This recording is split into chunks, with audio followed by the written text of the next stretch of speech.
Telerama Noticias presenta su segmento Entrevista.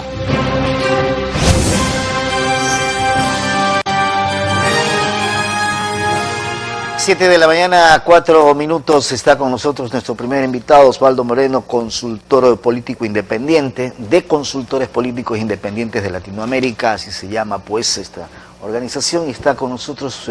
Primero agradecerle por aceptar la invitación. Osvaldo, ¿cómo le va? Buenos días. Buenos días, gracias por el espacio. Bienvenido. Se convocó a elecciones, hoy arrancan las inscripciones hasta el 18 de noviembre, hay precandidatos hasta ahora. ¿Cuál es la lectura que le dan ustedes como consultores políticos frente a lo que se viene en las próximas elecciones? Bueno, primero la bendición que es la democracia, ¿no? Ya. Con todo y sus Claro, errores. Claro. Digamos que es lo mejor que tenemos, o como Churchill decía, es imperfecto, pero digamos que es lo mejor que tenemos, ¿no? Yo creo que el Ecuador entra en un proceso interesante, ¿no? Primero, institucional, que es la gran deuda que no creo que la tenga Correa, ¿no? Que la tenemos desde Flores. Yeah. Todavía no encontramos ese rumbo que fortalezca la institucionalidad, ¿no? Digamos que eso a nivel macro. Y a nivel micro, me parece que entramos a un proceso donde va a haber un gran ausente en la papeleta, que esa es mi pregunta como analista. Yo no soy ni obviamente, especialista en derecho electoral, ni por eso, un poco, ¿no? al público. ¿Cuál es ese gran ausente? El presidente. Ya. La gran pregunta, al margen de lo que que el otro día lo conversamos en otro medio de comunicación, el tema de la guerra está de encuestas, ¿no? Las amigas, las enemigas, la difusión que se hace. La gran pregunta que nos hacemos, y justo en este encuentro que tuvimos aquí en Guayaquil con los colegas, ¿cómo va a reaccionar este electorado con Rafael Correa ausente de la papeleta? Un electorado que estuvo habituado 10 años seguidos a cuestionarlo, a quererlo, pero a votar por él en un gran porcentaje, ahora con el ausente. Al margen de que los votos no son endosables y de ninguna manera creo que esto perjudique o beneficie a ningún candidato, es el fenómeno de esta ausencia que a mí me genera una duda. Adicional a eso, dentro del escenario electoral, una oposición creo que igual o más dividida que en 2013, con un mejor candidato en teoría según las cifras de agrado, etcétera, que es el candidato oficialista. Una oposición que todavía no se consolida, que no tiene liderazgo fuerte, creo yo, desde el ingeniero Febres Cordero. Tal vez el alcalde de Guayaquil, pero como que nunca dio el paso del ámbito regional. Me parece que fue una zona de confort entre él a nivel nacional, el oficialismo, y ellos a nivel local. Y con varias dudas. Yo de pronto después del 18 de noviembre, o una vez que estén calificadas las candidaturas, podríamos elaborar un análisis de las proyecciones, fortalezas, etcétera. Pero hoy por hoy, cosa de locos, ¿no? Que eso no entienden los mexicanos. Todavía no está definido el tablero totalmente dentro de nuestra política nacional. Si la oposición no está fortalecida, ni ha estado fortalecida en los últimos años, o sea, no es novedad que eso se genere, porque, como usted bien señala, después de Febres Cordero, esa oposición nunca se unió. Entonces ahí hay una especie de que, con la ausencia de la que usted señala, que es la del presidente Correa, esa oposición tampoco ha logrado consolidarse. Bueno, hay algunos detalles, ¿no? Me parece, y suele ser duro, ¿no? Suele ser muy difícil hacer opinión pública porque es una responsabilidad enorme. A mí me parece que la oposición debe dejar el mensaje de damnificado del correísmo, ¿no? Libertad, dolor, dictadura, miedo, y debe de proyectarse o promoverse como el contendor del oficialismo. El otro día en algunos medios de comunicación conversábamos un poco el tema de que no hay una línea, o por lo menos una línea conceptual, una línea en el mensaje. Bueno, usted es docente en esa materia, pero la parte semiótica, hasta la construcción de este mensaje, que es fundamental en el tema electoral, no existe todavía una alternativa que cambie un poco el mensaje, el mismo mensaje que ha tenido la oposición en los últimos 10 años, ¿no? Oposición, dictadura, miedo, descorrizar, etcétera, etcétera. Ese mensaje que no ha dado resultados 10 años seguidos, yo creo que la oposición debe cambiarla.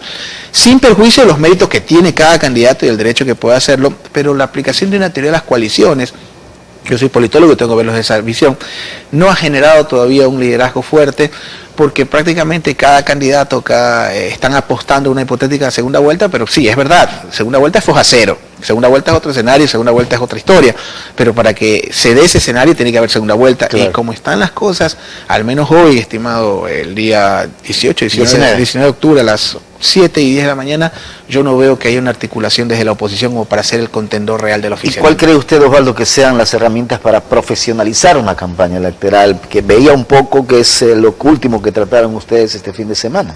Bueno, primero yo creo que todos los políticos, y son pocos los que han entendido, tienen que entender que la política es un tema de 24/7, la política no es un hobby, la política no es un tema, es como que yo vaya a la facultad de medicina y diga, quiero ser médico un semestre, ¿no? Entonces entender que esto es un tema de vocación y de tiempo, sobre todo con lo que le estamos proyectando a los jóvenes. Este rechazo natural que tienen los jóvenes hacia la política no es gratuito. Sin embargo, tenemos que apostar a que los jóvenes se involucren, porque imagínense, cualquiera de nuestros hijos entra al primer año de universidad a un movimiento político y cuando se gradúe tal vez ya no exista, ¿no? Esa es la carencia institucional. Pero al margen de eso, dentro de los actores que hay, yo creo que la oposición Guillermo Lasso tiene un mérito. Es raro, le digo como profesional, que un empresario, alguien del mundo privado, de la banca, etcétera, entienda que esto es a tiempo completo y ese es un mérito de él. Al margen, bueno, de otras circunstancias que habría que analizar, de que esa candidatura todavía no se consolida como ese liderazgo natural de la oposición, digamos, no es todavía el contendor definido de la oposición. Me parece que ese es un mérito que ellos tienen, ¿no? El caso de la doctora Viteri, ayer recién en una entrevista en un medio de comunicación la vi como ya entrando a proponer, ¿no? Todavía mantenía un poco la dinámica de asambleísta opositora y todavía no se presentaba como presidenciable. El caso de Moncayo, que fue la novedad, vamos a ver cómo se articula, cómo despega, cómo se forma con esta izquierda democrática, que me parece que la izquierda democrática ha entrado también a competir ese electorado de la misma derecha, ¿no? Justicia social con libertad. Cuando la libertad no es una demanda ciudadana, no es una aspiración legítima, pero si usted le pregunta a los ecuatorianos cuáles sus demandas, te van a decir vialidad, salud, empleo, claro. El tema de las adicciones, que está entrando con mucha fuerza, terrible, ¿no? Pero nadie quiere libertad, pues no estamos en los tiempos. Usted toca la puerta y dice, traigo libertad, te va a decir, Bolívar, ¿de dónde vienes? Olmedo, Urdaneta, etcétera. Claro, y ese es un poco el manejo de campaña electoral, que atrás de los candidatos deben haber, sin duda alguna, pues enormes equipos, ¿no? Sin duda. Yo veo, hasta ahora no veo nada nuevo. Me parece la campaña del señor Lasso me parece muy gringa, convenciones en hoteles 5 estrellas, etcétera. La de Cintia Viteri, yo creo que ella debería apostar más a la base que tiene el Partido Social Cristiano, ¿no? El oficialismo hay que reconocerlo, manejaron muy bien su primaria, claro. Toda primaria, o sea, es anormal que una primaria no tenga fricciones en ningún lugar, ni los demócratas, republicanos en el Reino Unido, liberales, conservadores, laboristas, perdón, siempre una primaria tiene fricciones, pero dentro del tema del oficialismo hay que reconocer, manejaron bien su primaria. Claro. Y lo otro, siglo XXI, hay redes sociales, ¿esto puede ser un peso importante, Osvaldo? Las redes sociales, y aquí sí me toca ver a la cámara y la gente a los ojos para que no coman cuenta, ¿no? Las redes sociales son un canal más de comunicación. Pero que tiene como lo es la televisión, como es la radio. Estamos cometiendo el error, estimado Javier, y esto sí me toca hacer, usted es docente. No debemos hacer de que la comunicación sea funcional a las redes. Son las redes funcionales a la comunicación. Lo contrario. Exacto. Las redes sociales, porque ahora veo el Obama de Atuntaqui, el Obama de Yaguachi, el Obama de Tres Costas, el Obama de Saquicibí, el Obama del Puyo. O sea, a ver, al margen de, esto es televisión, yo sé que el tema es más corto, claro, ¿no? De los fenómenos actuales, las redes sociales son una herramienta más para promover o trasladar el recurso más importante en una campaña electoral, que es el mensaje. Usted puede tener publicidad, redes, televisión, pero hay muchas herramientas. Mire, yo he puesto a la radio, por ejemplo. La radio, sobre todo en América Latina, tiene una vigencia, usted sabe, desde la franja de 5 de la mañana a 8 de la mañana, en el área rural te escucha 40-39% radio. Claro. En el área urbana, en la franja de 7:30 hasta las 9, te escucha la zona urbana el 30% radio. O sea, la radio, por eso digo, es una serie de herramientas, radio, televisión, prensa escrita, etcétera, redes sociales, funcionales al recurso más importante, que es el mensaje. Usted puede tener todas las redes, el mejor constructor de la tierra, pero si no tiene un mensaje sólido, construido en función de demandas ciudadanas, que se sintonice con la demanda y el tiempo, porque es tiempo y espacio. Rafael Correa fue una demanda en un momento determinado que el país, que venía, bueno, ese es otro análisis, venía de padecer un hiperparlamentarismo, pero terrorífico. Teníamos 100 presidentes pigmeos, que eran los 100 diputados, que cambiamos, bla, bla, bla. Vino el efecto contrario del hiperparlamentarismo al hiperpresidencialismo. Que no se trata de satanizarlo, no, está ahí, esa es la realidad. Ahora, eso generó otro fenómeno en la oposición, de la cual no se hace responsable, y con todo respeto, Javier, que finalmente, ante la ausencia de una oposición, ¿qué dice Sartori? Sartori dice que oposición es el segmento de una sociedad que sienta en la mesa negociaciones al poder. En todos los 10 años del correísmo no he visto que alguien lo haya sentado en la mesa. Entonces, ante esa ausencia de esa oposición, los medios de comunicación privados independientes terminaron asumiendo ese rol.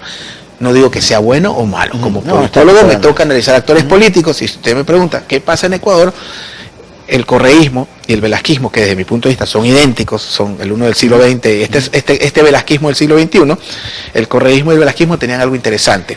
Las oposiciones de estos procesos fueron institucionales, claro. Del velasquismo las Fuerzas Armadas, del correísmo la prensa privada. ¿Marketing político o marketing comercial? Qué buena pregunta. Mire, el marketing político como tal no existe. Ya. El marketing es usted sabe que los gringos reinventan las cosas y los chinos las reproducen en serio, ¿verdad? Entonces, el marketing político es una invención más. ¿Por qué? Porque propaganda sonaba muy nazi. ¿Se acuerda usted de los nazis, Joseph Goebbels? Entonces, como propaganda sonaba nazi, los gringos vamos a ponerle marketing. Pero propaganda no es una invención nazi. Ya. Propaganda viene de propagatio, del latín propagatio, que es propagar. Los primeros, fíjense ustedes, Javier, los primeros comunicadores políticos, la primera institución que aplicó comunicación de gobierno fue la Iglesia Católica. Propaganda viene de propagatio, de propagación de la fe.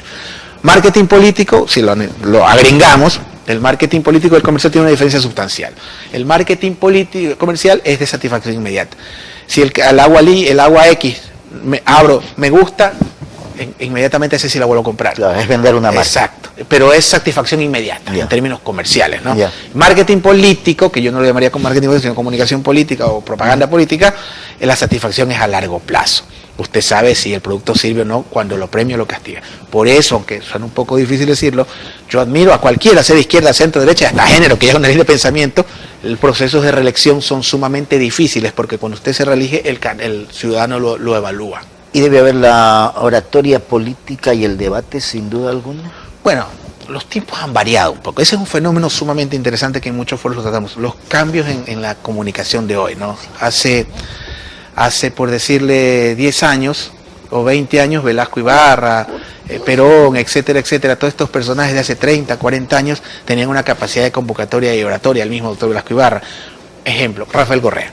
Rafael Correa no es un buen orador, pero es un extraordinario comunicador, ¿no es cierto? Guillermo Lasso no tiene carisma, no es muy carismático, digamos, usted a Rafael Correa lo ve, lo rechaza o lo sigue.